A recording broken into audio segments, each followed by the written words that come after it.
하나님 고맙습니다. 오늘 부활주의를 맞이해서 저희들도 부활했습니다. 아멘. 우리 예수님의 부활로 인하여 그 뜻이 무엇인지 안 백성들은 다 부활하여 그 기쁨, 그 생명, 그 살아있음으로 들어온 줄로 믿습니다. 이후에 저희들 다시 모여서 주의 말씀 창세기를 또한 배우고자 합니다. 성령님, 늘 그러하셨던 것처럼 이 시간에도 가르쳐 주시옵소서. 예수님의 이름으로 소원하오며 기도합니다.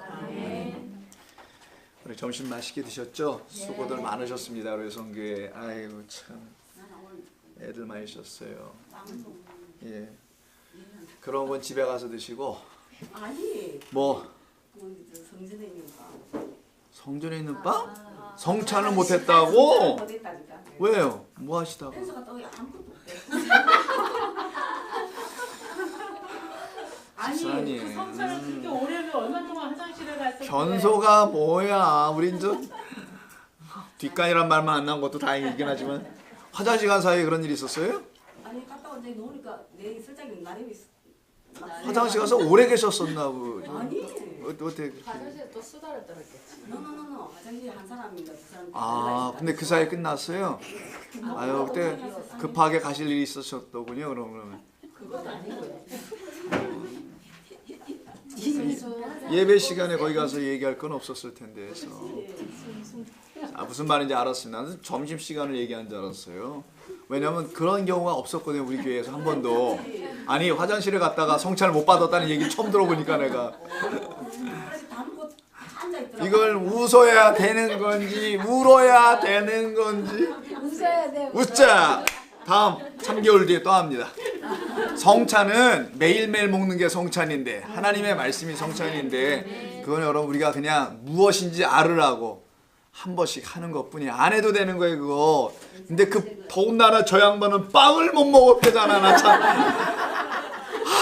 여태까지 성경보라 전부 다 쫓아다니고서 저런 말 하고 있어. 그 옆에 분도 만만치 않아요. 우리는 같은 과야. 몸에 넣어봅니다. 그럼 자 갑니다. 다음에 또 성찬 시간 때 그때 하자고요. 그래 또 한 분 또 들어오시네.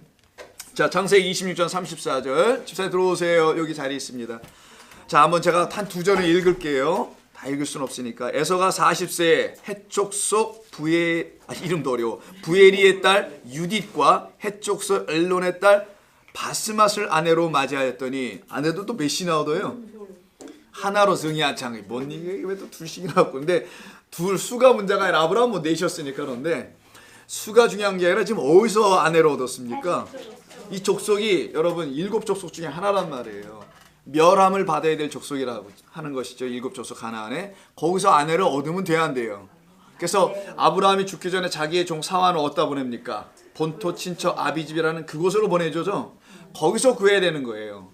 그래서 거기 즉 이방이란 그곳에서 데리고 와야 된다는 것이죠. 근데 여기서는 지금 이삭을 에서는 어디서 가냐면 그 멸절당해야 될 그 헷족속 족속 중 하나 거기서 좀 구했단 말이에요. 이들로 인해서 35절이 나오는 겁니다. 그들이 누구?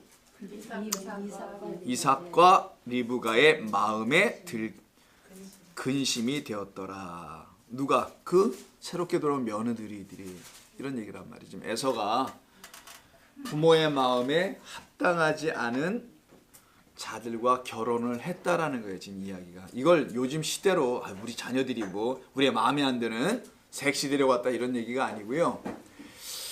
이방 땅, 즉 멸절을 받아야 될 그곳에서 데려왔다는 차원이에요. 그래서 어떤 말이냐면 마음에 근심이 생겨요. 자, 오늘 본문은 여기서부터 시작입니다.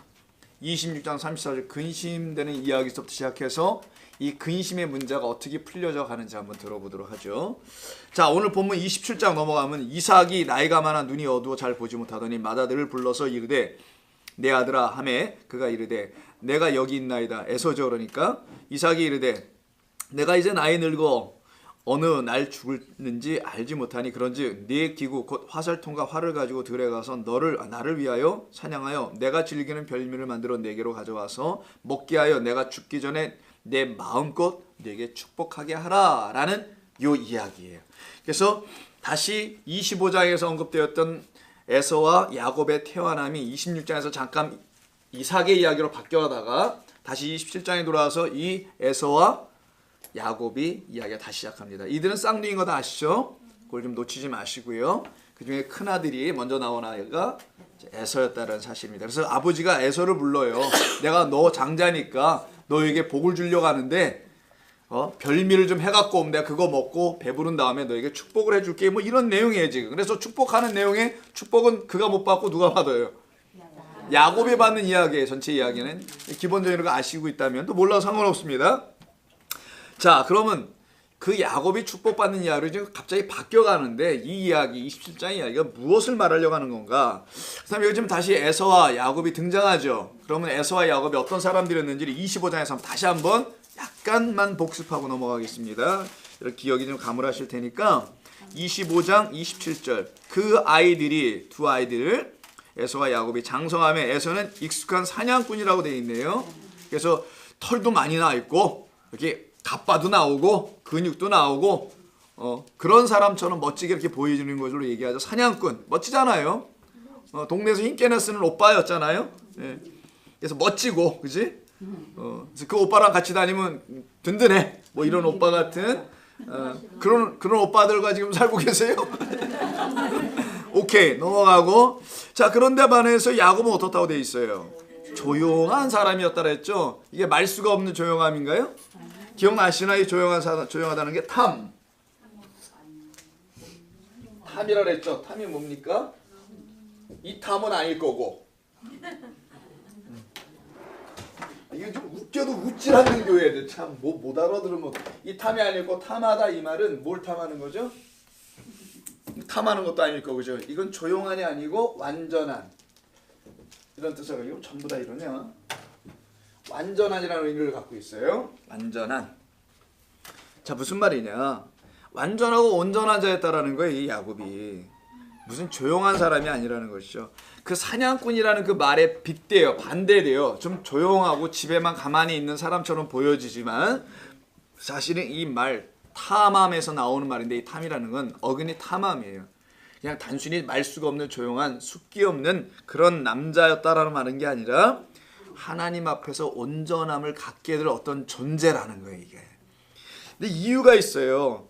그 에서 같은 경우는 들에 나가서 사냥을 하죠. 근데 이는 어디에 있었다고 되어 있습니까? 장막에 거한다고 되어 있어요. 장막에. 기억나시나요? 그는 장막에 주로 있어요. 그러니까 집안 구석에 가만히 있는 아이처럼 보여지죠. 그런 의미의 장막이 아니라 성경에서 장막은 그 장막을 상징하게 한단 말이에요. 회막, 성전. 그럼 이 에서가 아니라 에서에 반대돼요. 이 누굽니까? 지금 야곱은 단순한 그런 조용한 사람의 의미가 아니겠네요. 이는 하나님의 말씀과 관계가 있다라는 걸 얘기하려고 하는 거예요. 그래서 그 위에 23절을 보세요. 여호와께서 그에게 이르시되 두 국민이 내 태중에 있구나. 두 민족이 내 복중에서부터 나누리라. 이 족속이 저 족속보다 강하겠고 큰 자가 어린 자를 섬기리라. 이렇게 돼 있죠. 그래서 큰 자 누구예요? 에서죠. 일단 작은 자 동생을 섬기게 되는 일이 벌어진다는 거예요.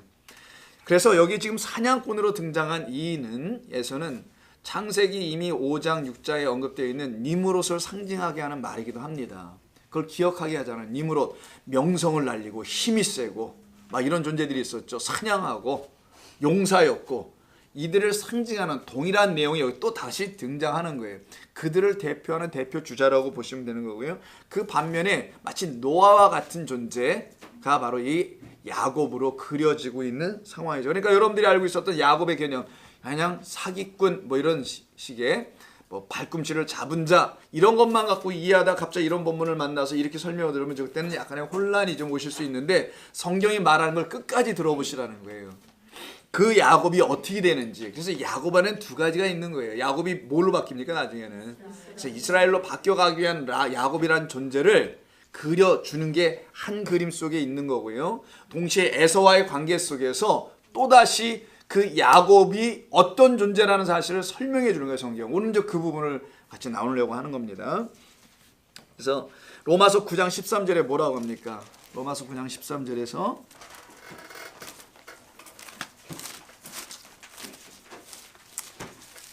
자, 또 오늘부터 성경 또 찾기 시작합니다.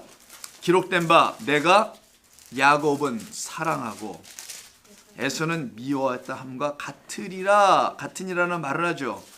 이 말은 기록된 바가 있어야 되겠네요.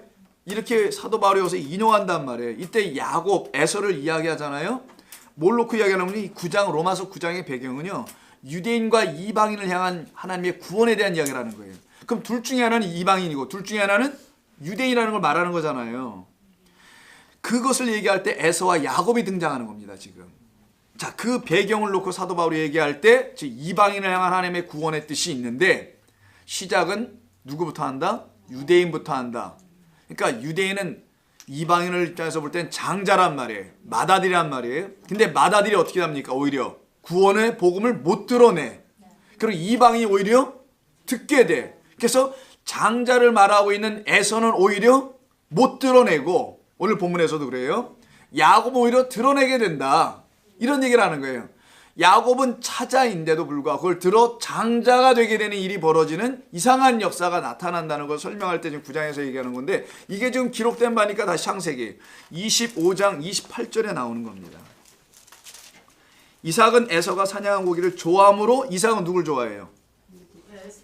에서를 좋아하고 사랑하고 리브가는 야곱을 사랑한다 되어 있어요. 그럼 이게 나누어지면 어떤 부분이 있죠.